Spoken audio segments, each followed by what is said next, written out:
You're about to join Don Neuen, co-host of Cowboy Logic Radio, and Denise Simon, host of the Denise Simon Experience, for a weekly situation report, or SITREP.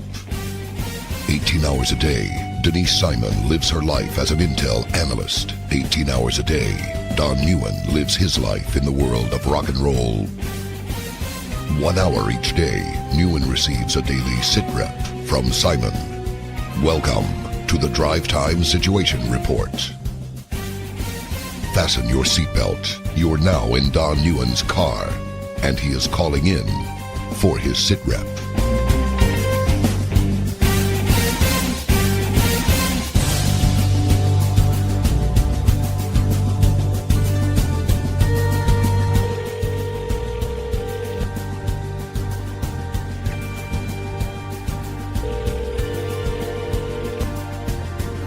Smello. What's up, Denise Simon? Hello, Mr. Don.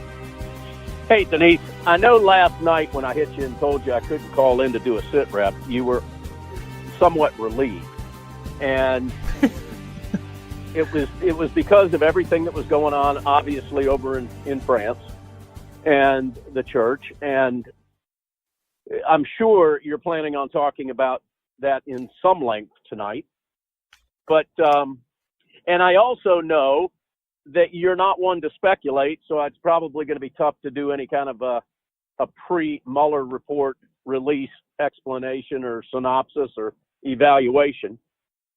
But I will tell you that for the past 48 hours, I have seen very little news. So I am looking forward to tonight's SITREP because I have been seriously at the grind with work and just really haven't had time to peruse Drudge. I know obviously about the church. I know about the Mueller report. I know that Bernie was blabbing away on Fox, and I know that the liberals are almost identifiable at this point.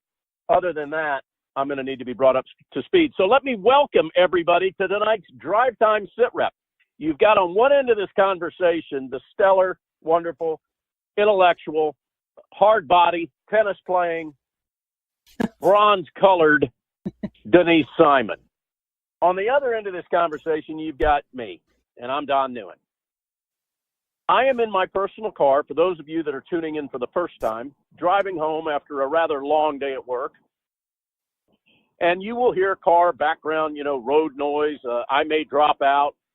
Denise and I will step on each other because we've got some delays going on here. But I've called into Denise to give me a SITREP or a situation report of what's going on. So hopefully any of you people that have been slaving away at work and have not been able to follow up and stay on top of things that are happening in the news, both domestically and internationally, Denise is the source, the only source that I am fortunate enough to use to help me bring myself into the know. So, Denise, without any further ado, let's timestamp the show so everybody knows when this confab is taking place, and then you're going to lead me around like a puppy dog. Well, it is 8:45 p.m. Eastern on the 16th of April in the year of our Lord 2019. And boy, year of our Lord really kind of hits home. Yeah, it takes on a different definition. Yep. I tell you what, let me fire a few questions at you. Well, let me start off by this. I don't care that Tiger Woods won hey, Augusta. I don't care about golf. Well, golf is not a sport. I had never really had much use for Tiger Woods, although I will say he earned this. He did work for it. He did what he had to do. He kind of paid his dues. So I got to give him a hat tip on that one. But other than that, I don't care. I'm sick of looking at him already. Carry on. Well, I am not a fan of activities. And I consider golf to be an activity. Now, I'm sure that just pissed off a lot of our listeners. Probably. I bet we got a lot of golfers. But I have played way, way, way too many years of baseball. not softball, baseball. Therefore, I actually feel I am somewhat justified in making the statement that golf is not a sport, it's an activity. I agree with you. Now, okay, well, hey, woo! Anyway, now that we've alienated probably 47% of our listening audience, we are sorry, ladies and gentlemen. If you are liberals, we really don't care whether we've alienated you, and you may walk on by. But those of you that are conservative golfers, we do apologize for hurting your feelings about the activity golf comment. I think I played it for many years. I played it for many years. It's just a recreational walk around for 4 or 5 hours, but it's not a sport. And I was the ladies club champ, by the way. Oh, and as soon as I got that little trophy, I quit. Well, would you consider it an activity? It's just a walk around, the landscape for 4.5 hours. That's all I was. All right. Well, now that we've pissed off 59% of our listening audience because we continued with this sick little diatribe about the activity of golf, let me hit you with a couple of things with regard to Notre Dame. And I may ask you to speculate on some stuff, and if you don't feel like speculating, just say, I'm not going there yet. All right? First of all, do you consider it to be divine intervention that today we learned that there was considerably less damage than was to be anticipated yesterday? I think I do. I have been in a funk since this whole moment started yesterday. And I mean, physically, spiritually, everything else. I mean, this one hurt. I have been to the cathedral twice in my life, both when I was much younger. I had not been in it, however, because of traveling circumstances, but I have physically seen it. I have been in the Sistine Chapel.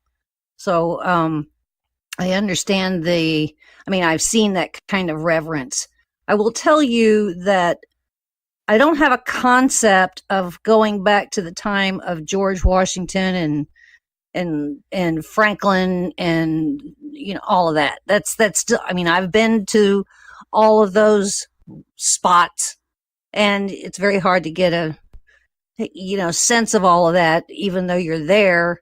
That goes back to 200 fraction years, but to go back 800 years, I can't. I have been in a church where Christ was, and I felt like as big as a grain of sand. But for a church that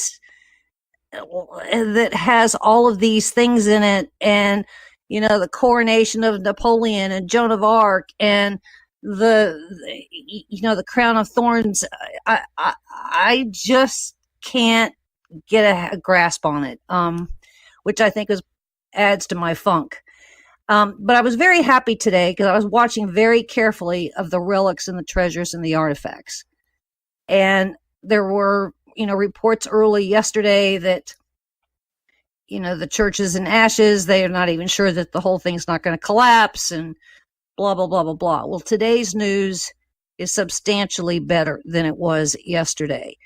They did. Apparently there is a pastor for the fire department. He ran in there. He helped create a human chain, and they removed some very dear artifacts that were easy to move very quickly out of there. So I was very, very pleased to hear that. I was told, we were told early on yesterday that the organ that has 8,000 pipes was destroyed. That is not true. In fact, it didn't even get wet. That in itself is remarkable. Let me ask you this: who, and you probably don't know the answer to this, but who is irresponsibly reporting in such a manner, like they always do, where they start spewing and puking forth information and end up having to retract it the next day? Well, but to make a claim like that, and then have to go back and go, oh, guess what? It wasn't even damaged with water. Well, it wasn't any one. It was really all of them. I was going back and forth from CNN to the BBC to France 24 to Fox. So, I mean, I was like, okay, I've had enough of Fox because, I mean, Shepard was on for 2 hours of hard programming on that one. Like, okay, I'm finished with you. So let me go over to, some other perspective. And they were all pretty much saying the same thing. So then I thought, okay, I'm going to stop and I'm going to go see what's in that church physically. And I was really quite stunned to know, of the artwork, the gargoyles, which are otherwise known as the monsters, the books, the scepters, the medallions, the paintings, the frescoes, the tapestries, the copper statues of the apostles, the exhibits, the organ, the vestments, the robes, all of these things, the memorial tablets, Mary's hair.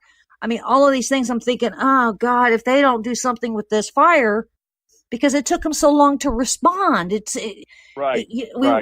So I'm looking at all these things going, do you realize that some of these tapestries, some of these relics are the resurrection? It is Adam and Eve. It's the prophets. I mean, I was just having a fit here.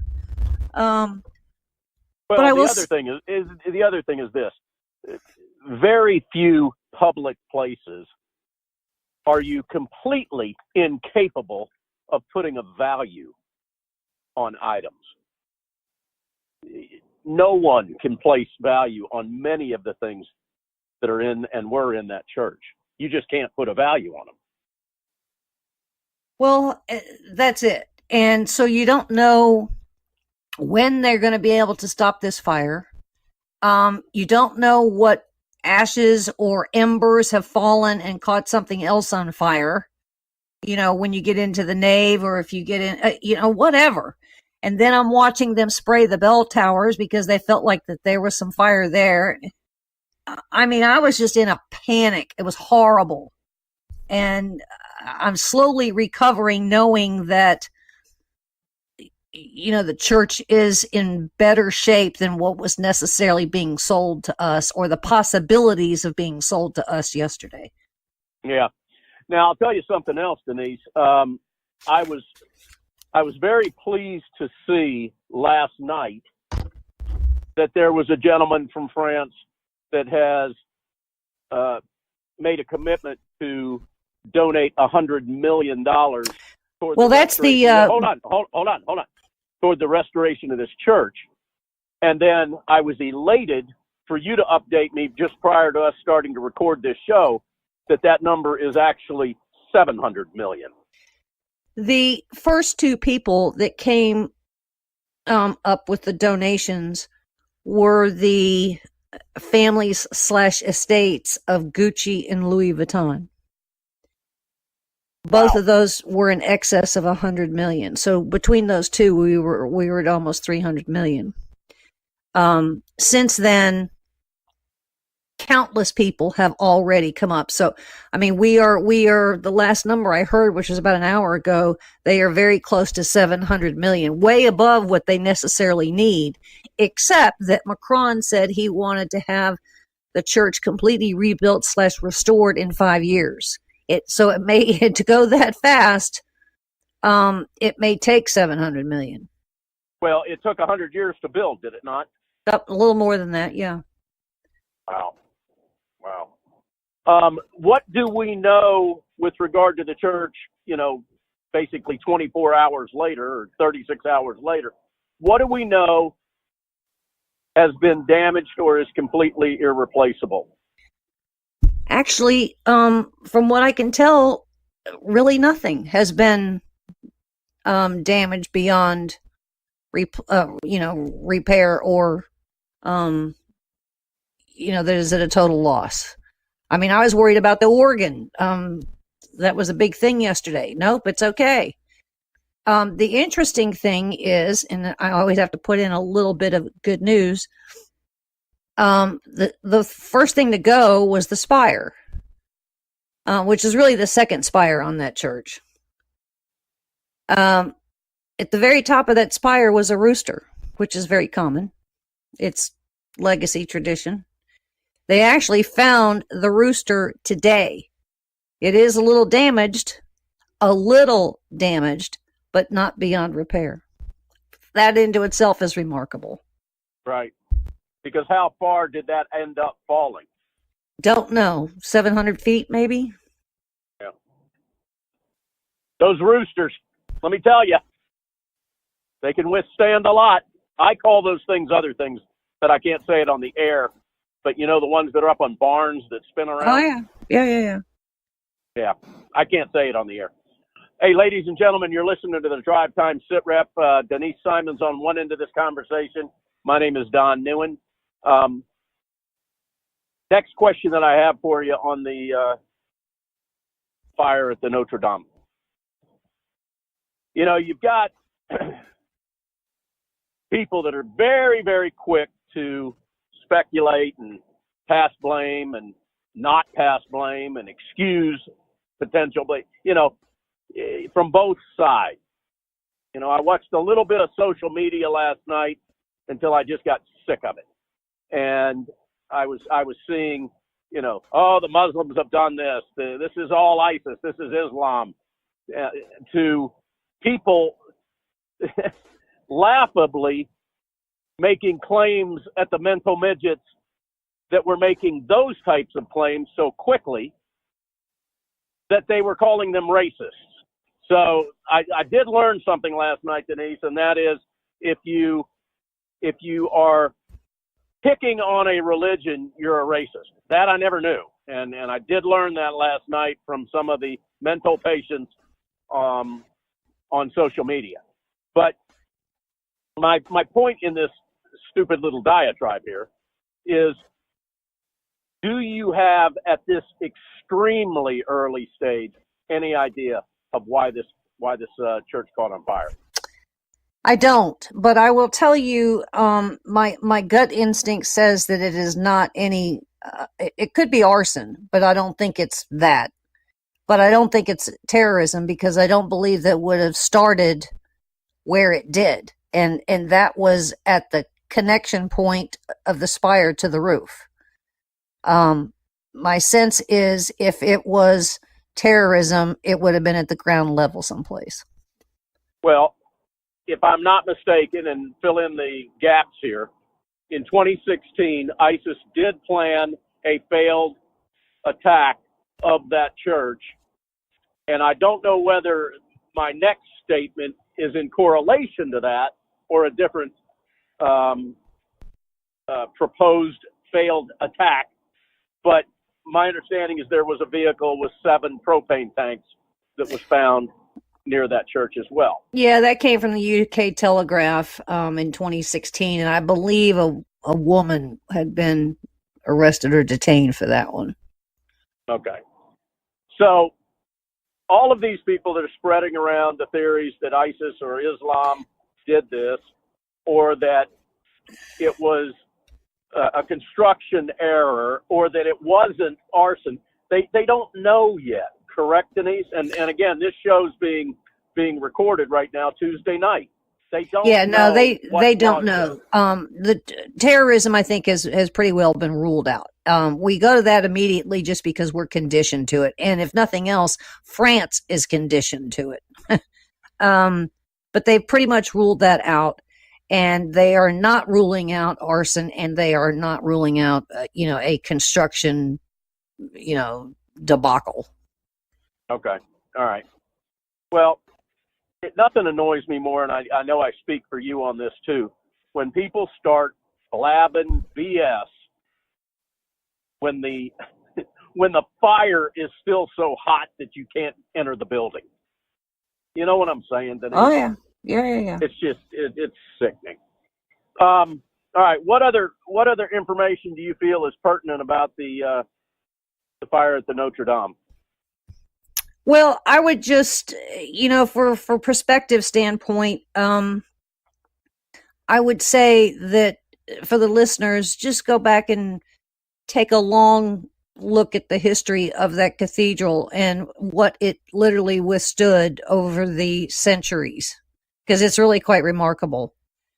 What are some of the most significant that you can think of? Well, least of which was the Nazi occupation. I mean, the cathedral has bullet holes in it. I mean, it literally has that.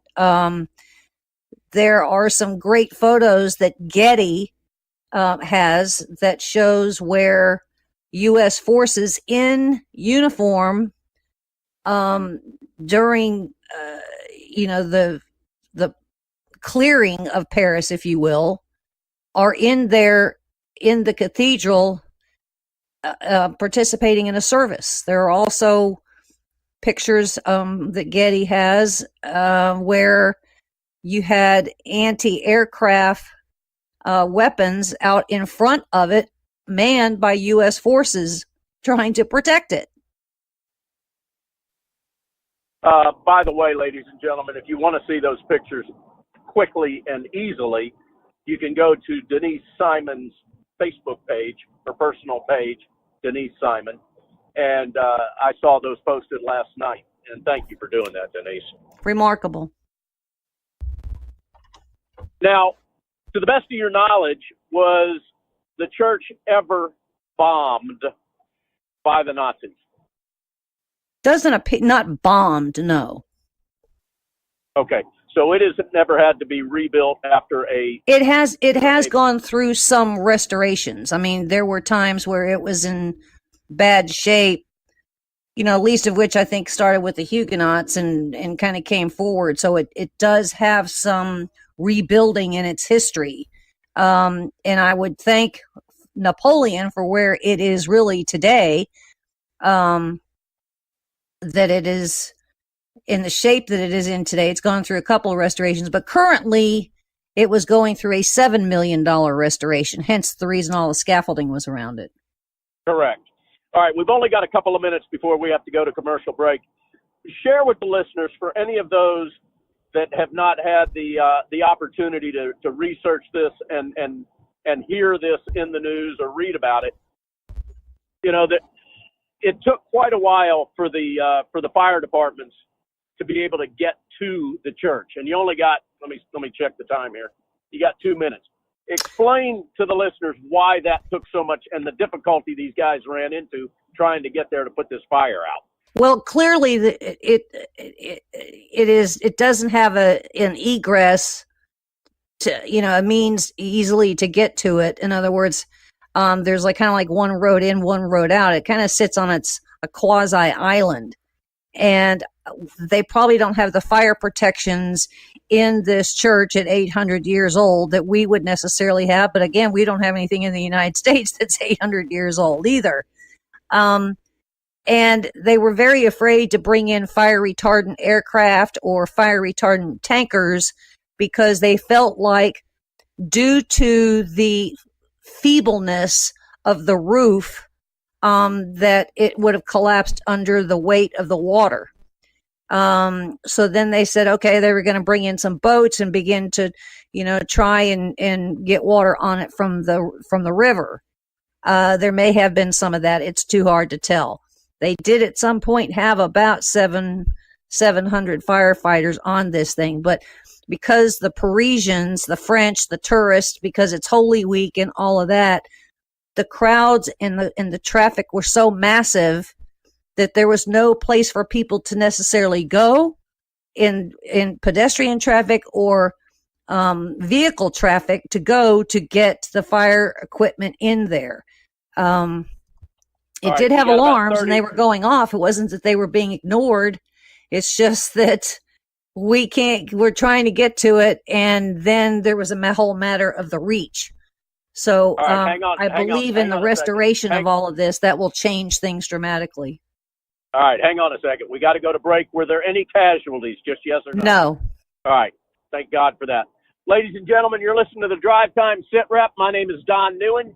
You've got on the other end of this conversation Denise Simon. We're going to take a short break. We'll be back. Don't go anyplace. You're listening to the Drive Time SITREP.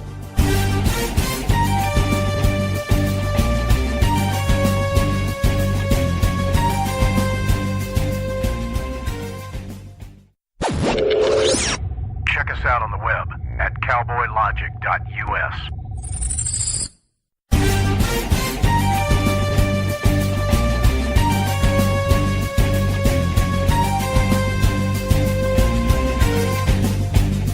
Welcome back to the Drive Time SITREP, ladies and gentlemen. My name is Don Neuen. Denise Simon is here with us, and you are listening to the Drive Time SITREP as I am cascading, Denise, down I-20, headed westbound, hitting potholes in Douglasville.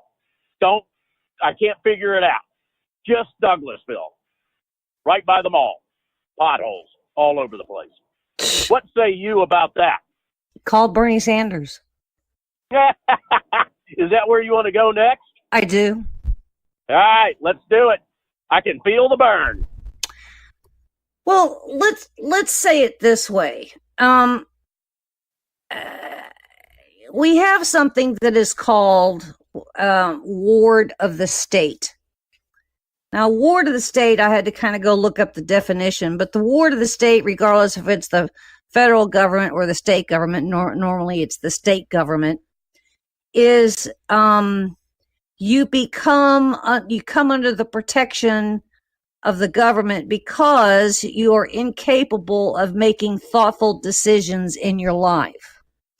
And that is due to either a mental or physical incapacity of some sort.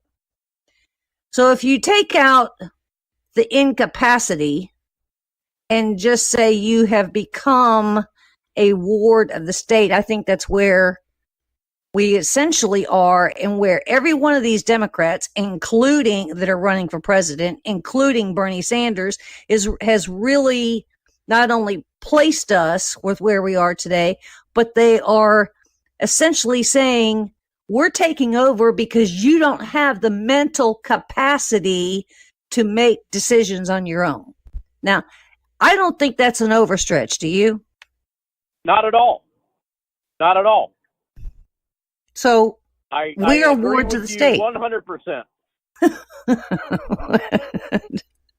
What'd you say? We're wards of the state. Yeah. Think about that for a second. Without being mentally incapacitated. Well, according to Hillary, we're all deplorables, so she deemed us mentally incapacitated, right? Well, yeah, and the thing is, ladies and gentlemen, we know you know this kind of stuff. I mean, just like Mark Levin says and Dan Bongino says, and I'm sure Hannity does if I listen to him, and Rush Limbaugh says, not that I'm putting Denise and I in that company, but the conservative talk radio listener is light years more intelligent than the mental patients that are running around on the left. I mean, that goes without, it's not even debatable. So when I say that, you know, conservatism embraces liberty, the ability for the individual to make decisions on his own or her own, that contrasts 180 degrees with progressivism, socialism, Marxism, fascism, communism, and progressivism, in which, just as Denise said, they think that the society is completely incapable of making any decisions for themselves, so they just need to be led around like they are in the movie 1984, in the book 1984. Back to you, Denise. I listened to the town hall very carefully last night, and at one point, Martha McCallum kind of got into a little bit of a snit with Bernie Sanders over the cost of health care. And she's saying, you know, health care is not free, but you're telling us it's free. And he turned around and he said, it's free at the moment that you need to apply it. You're going to have to pay for it up front, but at the moment that you need to be treated, it's free. And she's like, well, what's paying for it? And here's what he said. Public dollars. And that hasn't left me yet. Public dollars. So he's already declaring that our tax dollars that they have dominion over. So this morning I get out of bed and all I can think of is taxation without representation. So I had to go back and try some digging out some civics and some, U.S. government stuff. Did we ever have taxation without representation protection? And the answer to that is yes, because we had the Stamp Act. Remember that one? Right. Okay. Well, the Stamp Act, this is like really going back, but the Stamp Act was repealed in 1776, I think, or 1766. Here I thought that they repealed that when you were in elementary school. My bad. Gets worse. Back to you, Denise. Gets worse. So our protection of, of course, this was against the Brits at the time, the British government. So we replaced the Stamp Act, what was something known as the Declaratory Act or the Declaration Act, meaning that you had to declare taxes or whatever, as a protection against the British government. Okay, so how long did that last? It was repealed in 1964. 1964. So I'm trying to get my head around this. Okay, 1964.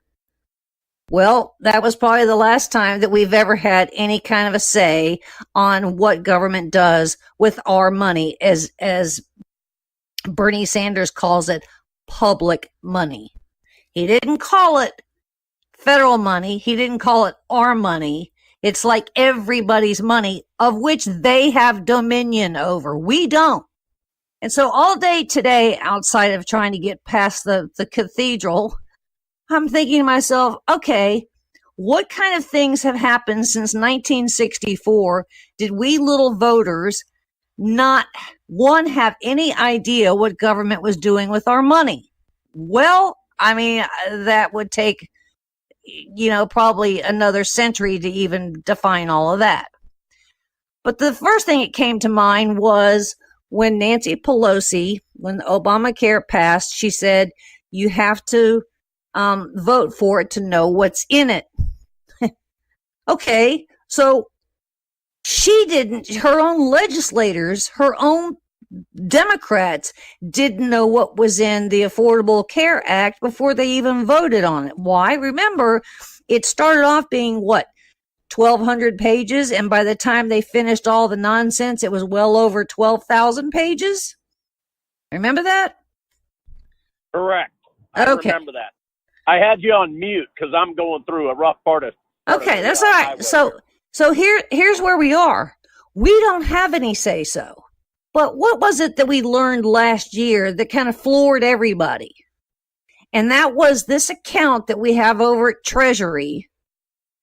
And the legislators have access to this account that's like a slush fund. Because if they do some bad boy things like sexual assaults or any kind of nasty little things, they have to pay a fine because somebody, or not a fine, but some kind of cost. They go pay off the woman who has made this charge. It's called hush money. Right. Okay. So now we find out that we had this account. None of us voted on that. None of us knew that. And all this time when we paid out these monies, they were immune for prosecution as well because they paid the hush money. We didn't vote on that. Well, we couldn't because we don't have any of those. We don't have a modern day Stamp Act. So now I'm sitting here saying to myself, why not? Where are the Rubios or the Ted Cruzes or the Devin Nunes's or the Mark Meadows? At this very moment, it wouldn't be any more apropos for one of these cats or several of them to author and co-sponsor a piece of legislation that says, hey, we're going to give the American people protection. And it's essentially going to be a modern day Stamp Act. Ding! So, all right, hold on a second. How would they implement that then? Given how,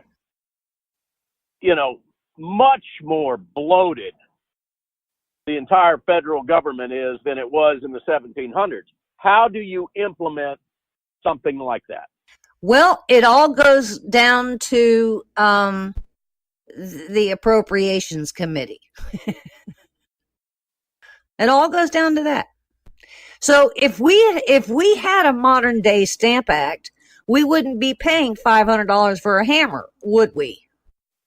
No, and I bet you dollars to donuts that we wouldn't be sending money over to Africa to teach African men how to wash and care for their genitalia. What say you, Denise? Look, I think we are at the moment. I truly think that we're at the moment that we need to put some pressure on these conservatives, the few that we have on the Hill, and say somebody needs to give us a modern day Stamp Act. I don't know what we want to call it, but we and that would fly in the face of the Kamala Harrises and the Amy Klobuchars and the Cory Bookers and the the Bernie Sanders. Why are we not demanding that? It would fly in the face of every liberal. It would be ammo Trump could use during every debate, because it's not going to pass in the House. They're going to shoot it down. So if the Republicans were to present something like this, it would be shot down. Trump could use that as one more bullet in his gun. Yes, that's my whole point. This would be the very moment. I mean, I was absolutely stunned at listening, trying to listen to it clinically, the entire Bernie Sanders town hall last night. And it wasn't even so much what he said, but it was the audience that applauded when he said something. So they were like stupider than I was giving them credit for being. They are like beyond stupid. Yeah, but you know what? Something that's important about that very fact is the fact that Fox News, say what you will about them, ladies and gentlemen, Fox News is the only media source, at least that I'm aware of, that would allow a town hall debate like that, in which you've got people cheering for everything that everybody claims Fox News doesn't stand for. I would challenge any of the other media outlets to hold a town hall like that and fill the audience with conservatives or Trump supporters as well as liberals. Well, their thing is fair. Their thing is fair and balanced. And to be honest with you, if anybody's really, you take the emotion out of it. And again, you look at it clinically and you listen to it clinically. That town hall moment hosted by Fox News, with Bernie Sanders was giving us really everything that we needed. Hence the conversation you and I are having right now. Because Correct. Look what I did since that very moment. When he said public dollars, public money, that's all I needed to hear.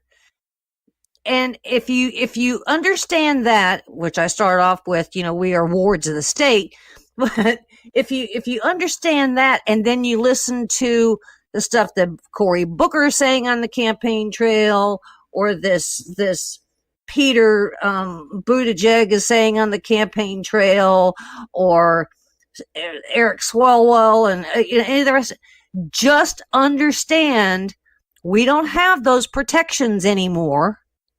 Not at least since 1964. Not that it was necessarily used in 64, but it's certainly gone since 64. But they have made us wards of the state. So just have it on a post-it note someplace, and then listen to what they have to say. At no point did Bernie Sanders ever speak to government being too big. So just before we started this, right, just before we started this call tonight, I'm thinking, okay, maybe I need to go dig out Newt Gingrich's contract with America. Well, I don't need to do that because we know that we had one. And so maybe we ought to go to a town hall when one of these cats comes to town and just say, I'm holding a contract with America and we don't have the protections of the Stamp Act or the contract with America. Why are you candidates not protecting our Bill of Rights? You're not doing that. You're not telling us, oh, we have a plan to do this. We have a plan to do that. What's it going to cost? How's it going to pay? You're not telling it. You're spending our money in secret. It's like cloak and dagger. Well, they're spending our money in violation. And I agree with you. It's in secret, but it goes beyond that. They are violating our trust with the use of that money. Hey, ladies and gentlemen, you're listening to the Drive Time SITREP. You got Denise Simon on one end of this call. My name is Don Neuen. I want to tell you, for those of you that aren't familiar, with each of our own radio shows that we have also on whatever AM, FM station you're listening to this show on, or terrestrial or internet radio show. Denise, every Thursday night, sometimes it starts at 9 p.m., sometimes it starts at 10 p.m., but regardless, every Thursday night, Denise has a fascinating and very interesting and fast-paced talk radio show. It's a 2-hour show called The Denise Simon Experience. It is entirely interview-based. And, hey, Denise, if you got your list of guests for this week, who you got coming up this week? Hold on, let me reach around and tell you. Let's see here. I had Samantha Mandela, who spoke about how come we keep talking about China and Russia being enemy, but we don't talk about why Qatar should be an enemy of the United States. I have Gabby Jurgens, who is a veteran's wife and speaks to what they go through. I had Ethan Blevins from Pacific Legal, our quiet little lawyers out there that do very, very much to protect the little guy. And then I had Tom Del Beccaro speaking about the spying component and this alternative government. I don't necessarily call it deep state, but an alternative government that we have that's going on. So that's my show for this past week, or this week. Sounds like a great one. Ladies and gentlemen, again, the Denise Simon Experience, Thursday nights on some station that starts at 9 o'clock Eastern, others 10 p.m. Eastern.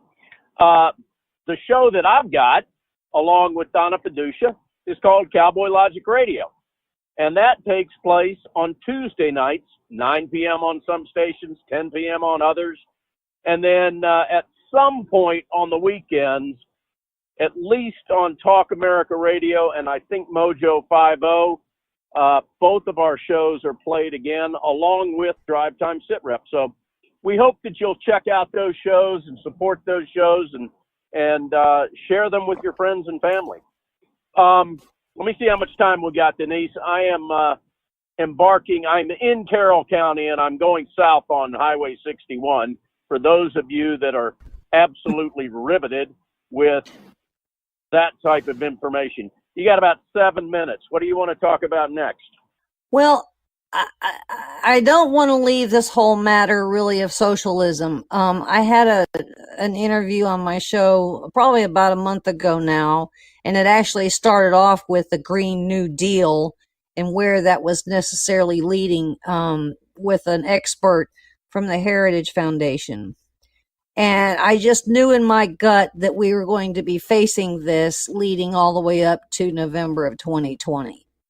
And still to this moment, I haven't seen any kind of real arrows in the quiver that we should be using against these Marxist candidates running for the White House in 2020. So that's what I'm really going to imparting here tonight is the arrows in your quiver that you should be using, and that is we need to have a modern day Stamp Act. We need to have protections of taxation without representation because we don't have it. We just don't have it.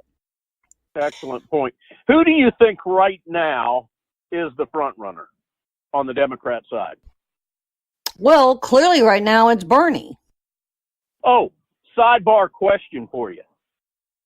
In the unlikely event that Mayor Pete would become the Democrat nominee, and in the unlikely event that Mayor Pete would become the president of the United States, would we need to refer to him as President Pete?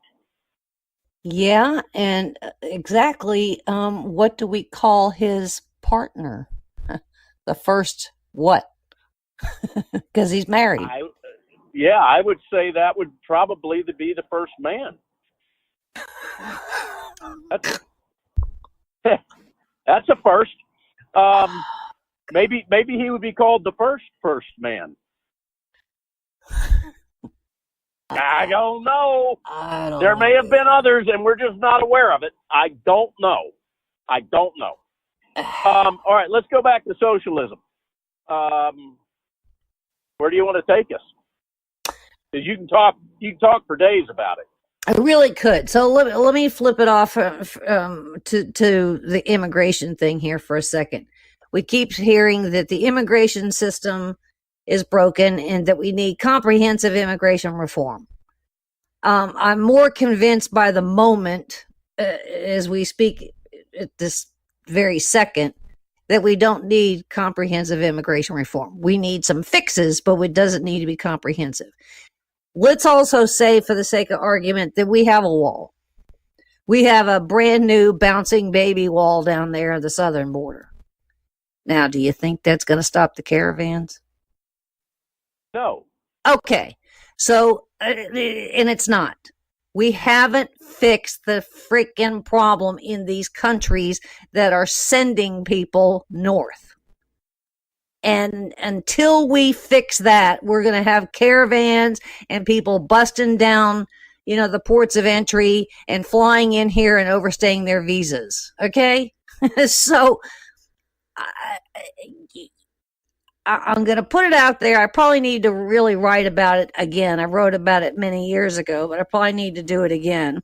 And that is, there was a time that we built these safe zones in Iraq, Syria, for these refugees, right? Remember all that? Yeah. Why aren't we going to Honduras, El Salvador, and Guatemala saying, hey, we'll take the $1.8 billion that the Democrats gave Trump, and we'll go down there and we'll start building some safe zones so they don't even have to leave their country. How about that? Or we'll take them and we'll deport them back and put them in the safe zones and let them work it off. So we don't need to add 400 more judges, and we don't have to build our own tent cities. Why are we building tent cities in Brownsville? Why aren't we building tent cities in Guatemala? Well, there's a lot of why aren't we's going on. I don't disagree. I don't disagree with you, but I want to throw a couple of more why aren't we's. Like, why aren't we actually enforcing laws? Why aren't we penalizing the daylight out of some of these people, some of these countries that are allowing this kind of a thing to happen? I don't think we ought to be penalizing the countries. They need whatever dollars we can possibly give them. If they didn't have our dollars now, it'd be much worse. But I would say that this Department of Justice ought to go after the Oakland mayor, for instance, or Cuomo, for instance, for aiding and abetting criminals. Nobody has spoken about aiding and abetting criminals. Every one of these illegals is a criminal. They've already broken a law. Exactly. So they're aiding and abetting. And nobody's mentioned that. We disagree on the level, I think, of penalizing these other countries.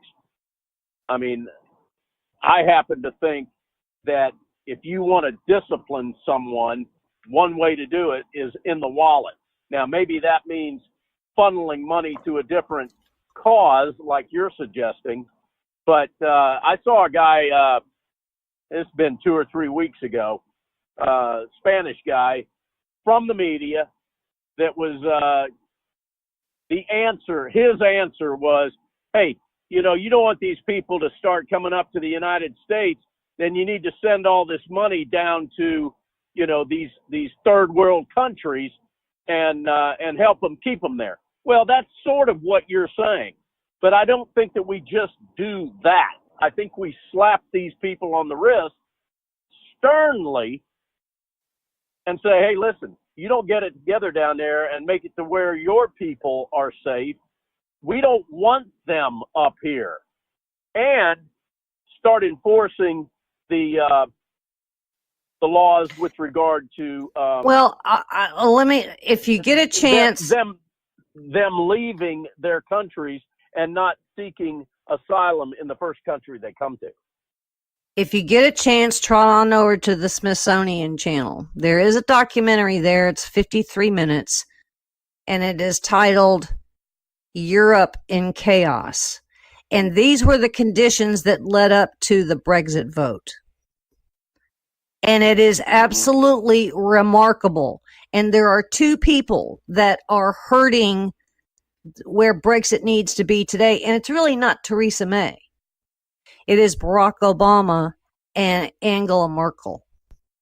Put that in here. We're gonna have to, we're gonna have to bring that up on next week, and I would very much like to. So if you don't mind, make a mental note or a written note of that. Ladies and gentlemen, you've been listening to the Drive Time Sit Rep with the ever stellar Denise Simon. I'm just along like you are for the ride. My name's Don Neuen. I hope you'll go check out Denise's website, founderscode.com. Put your email in her little email box, click submit or whatever the word is to click that, and you're going to start getting all of her fine work sent to you in email form. Denise, we got to go home. Take us home. God bless America. Thanks for listening.